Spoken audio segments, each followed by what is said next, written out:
Very nice. Welcome back to the show. My first guest, Jim Bouton. Over the past few years, Jim Bouton has been a writer, an actor, a sportscaster, and a businessman. My next guest has been called Benedict Arnold and Judas and a number of things for this book he has written about baseball called Ball 4. It's by Jim Bouton. He is best known, however, for his escapades in the game of baseball. Many of them were described in his controversial bestseller entitled Ball 4. You know, you left out two adjectives. You called me Judas and Benedict Arnold. It's also backstabber and social leper, too. Oh, yeah. Well, I'm saving those for one of my later guests. Please welcome Mr. Jim Bouton. Would you welcome Jim Bouton? Ball 4, people describe it maybe as one of the best sports books ever written. I enjoyed it. For people who may not have read it, briefly explain the premise of this work. Well, it was a diary of a Major League Baseball season in 1969, a diary of an expansion team, the Seattle Pilots. I would spend all day long with a notepad in my pocket. I would fill it with notes, and sometimes I would fill almost a whole book with one day if it was a really good day. But then I'd run out of note paper, and I would write on whatever was available. If I was on an airplane, I'd write on an air sickness bag. If I was in the bullpen, I'd write on a popcorn box, peanut bags, airline tickets. I mean, I was constantly writing. I was a writing maniac. Perhaps the most spotlighted baseball player of 1970 went 4-6 with an ERA of 5.42. For the Astros, Jim Bouton, who tosses the knuckleball, threw a curve at Major League Baseball, writing a tell-all book called Ball 4. Players popping greenies before games, peeping toms on road trips? Far out.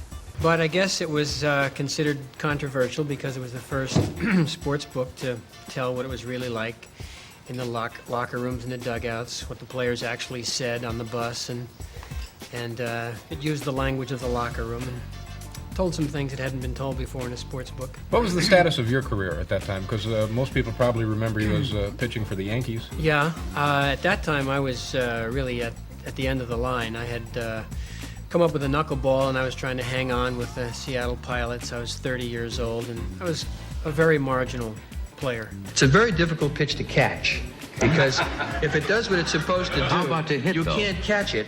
And if it doesn't do what it's supposed to do, they hit it and you still can't catch it. Let me do this and we'll come back. We'll be back. Any chance of me getting into the game tonight?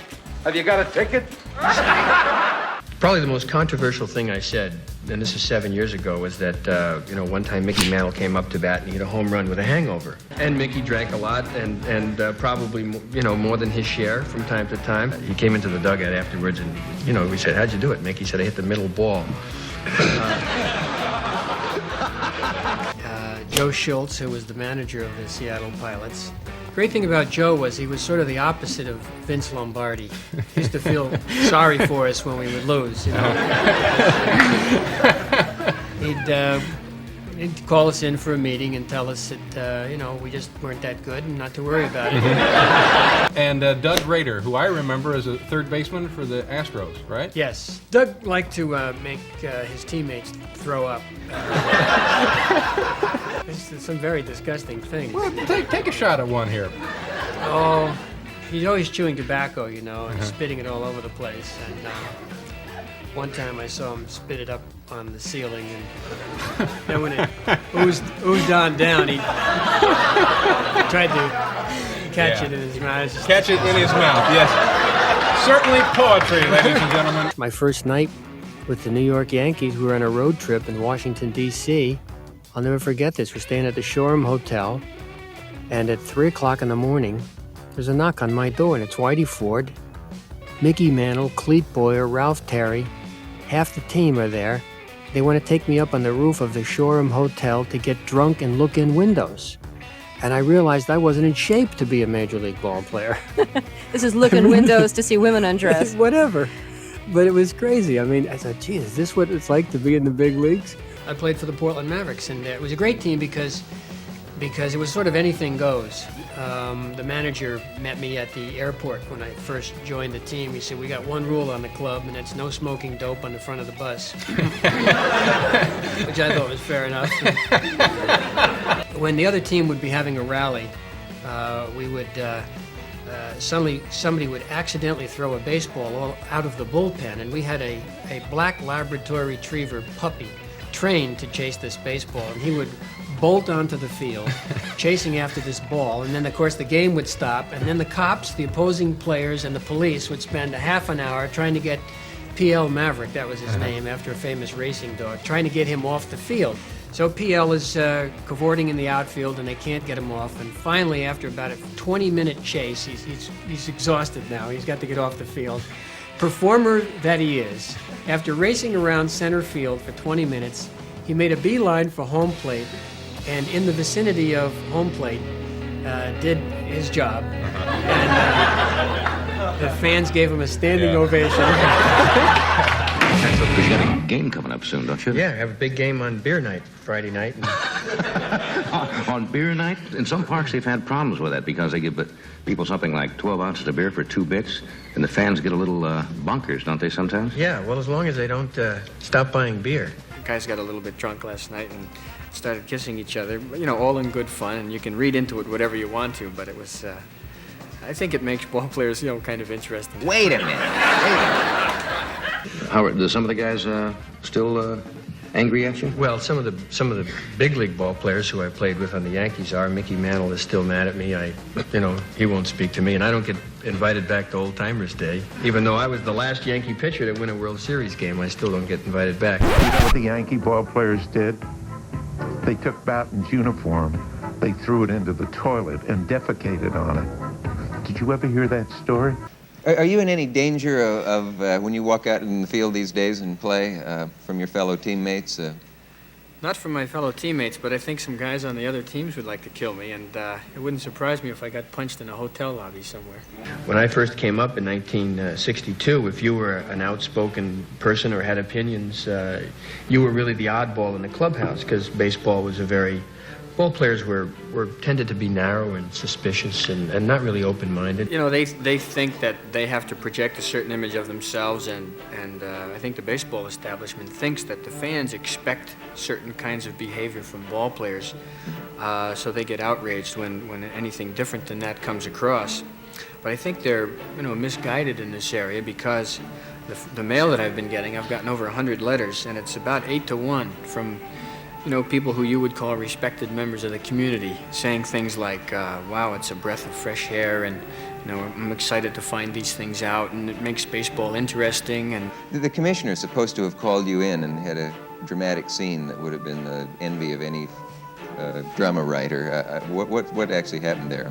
Bouton called me in for a reprimand. He wanted to stop the presses. He wanted to keep this book from being published. He didn't want anybody to read it. I got released by Knoxville, and Now you're in Portland. I got sent to Durango, Mexico. Durango, Mexico? Right. And it just wasn't good form, good idea, good stuff. It was a bad thing to do. It was embarrassing. he has asked me not to comment on the meeting or on his statement, but obviously from what he said, he was displeased with the book and thought that it was bad for baseball.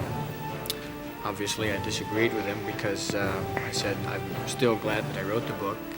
I didn't write it because I wanted to do something bad for baseball. I didn't write it because I wanted to do something good for baseball. I just wanted to write it because I wanted to tell what it was really like. Part of the problem was that I was a marginal guy, and what right did I have to say all these things? See, there's a sign in every clubhouse that says, what you say here, what you hear here, when you leave here, let it stay here. It's the same sign they have in the CIA and other places like that. If Mickey had written the book, it would have been, a great book, and, Mickey might have said a few things he shouldn't have said, but by and large, it was a good book. The effect of this book is is as big a story as the book itself, it seems. Why are people surprised that baseball players chase girls and drink? I don't know. I think one of the reasons is that this idea has never come across in most sports reporting, and so it is a shock. And also, ball players have kind of been living in a world where they're beyond criticism, where most other public figures are criticized all the time. Baseball more than another sport? Well, I think other sports too, pretty much, but baseball, they've really come to, expect to be protected. In fact, ball players will call anybody a ripper who writes anything bad about them at all. As in Jack the Ripper? Yeah.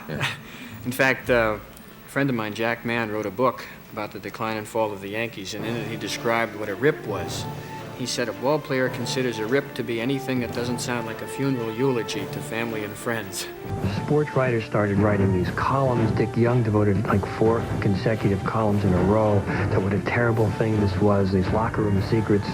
The owners were furious. Basically from the sports writers, who I think were partly jealous because I had access that they didn't have. I was in the bullpen, I was in the dugouts, etc. I was on the buses. So they might have been a little jealous of that. And I think they had decided what should and shouldn't be said about baseball. They had established the boundaries, and when I crossed those boundaries, they were almost angrier at me than the players were. And of course, the baseball owners were upset. But not because locker room stories and, behind-the-scenes secrets, but the owners were upset with Ball 4 because it was the first book to tell people how difficult it was to make a living in baseball. It changed, I think what I'm most proud of, I think it changed the perception of how people felt about ball players in terms of, making a lot of money. They thought they made a lot of money. They didn't. And it showed that baseball players were basically mistreated by the owners. I'm here for the $371.75 because to me that's a month's salary. Is that what you? Yeah, $400 a month is what we make. The Portland Mavericks make that. That's a little slim, isn't it? And well, it is. And it was that climate, that new climate, that I think made it possible for the arbitrator to rule in favor of the players and against the owners at the arbitration hearing in 1975. As a matter of fact, Ball 4 was part of the evidence against the owners at that hearing. The book speaks for itself.